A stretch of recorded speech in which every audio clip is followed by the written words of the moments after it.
Alors on corrige l'exercice 1, question 7.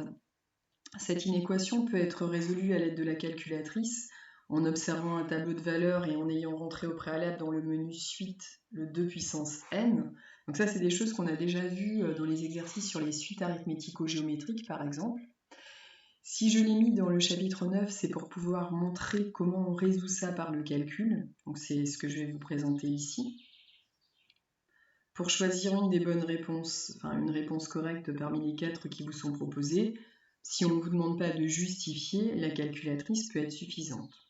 Si on vous demande de justifier, en particulier de justifier par le calcul, voilà comment on peut faire les choses.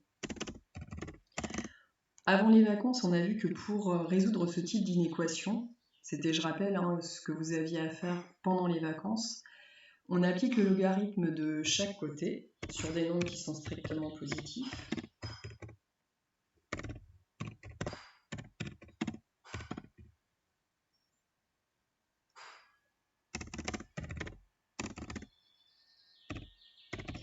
Et on a une formule sur le logarithme népérien qui permet d'affirmer que ln de 2 puissance n, c'est égal à n ln de 2.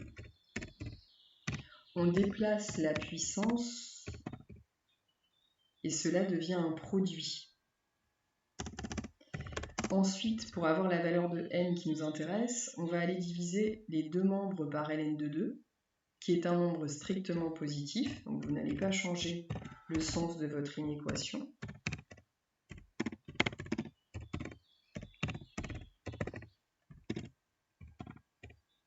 Vous obtenez ensuite une valeur approchée de ce nombre, ln de 175 sur ln de 2, à l'aide de la calculatrice.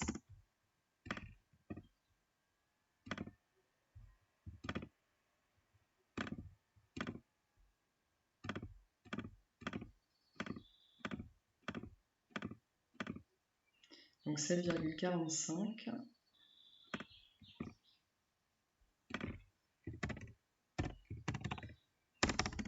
Donc on en déduit que les solutions vont être des entiers qui sont strictement supérieurs à 7,45. Le plus petit entier qui est strictement supérieur à 7,45, c'est 8. Donc la réponse ici, c'est la réponse C. 7, c'est trop petit, donc il faut qu'on dépasse. Il faut faire attention à ça et ça, qui sont des choses incorrectes que vous utilisez parfois, mais qui ne sont pas équivalentes à ln de 175 sur ln de 2. C'est pas la même écriture, donc il n'y a pas de raison que ça donne le même nombre. Ça, c'était le 7, et vous aviez le 21.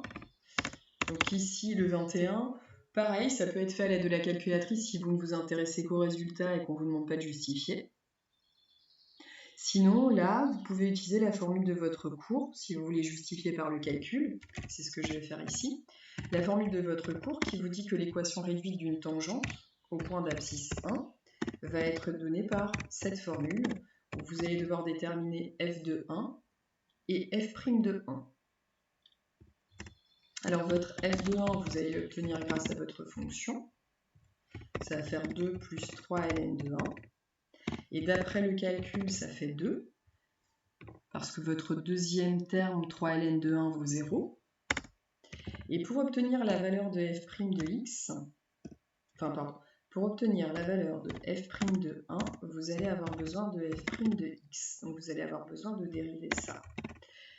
C'est une somme, la dérivée de 2, 0. La dérivée du logarithme, on a vu la fonction inverse. Donc ça fait 3 fois 1 sur x. Et quand on calcule, ça fait 3 sur x.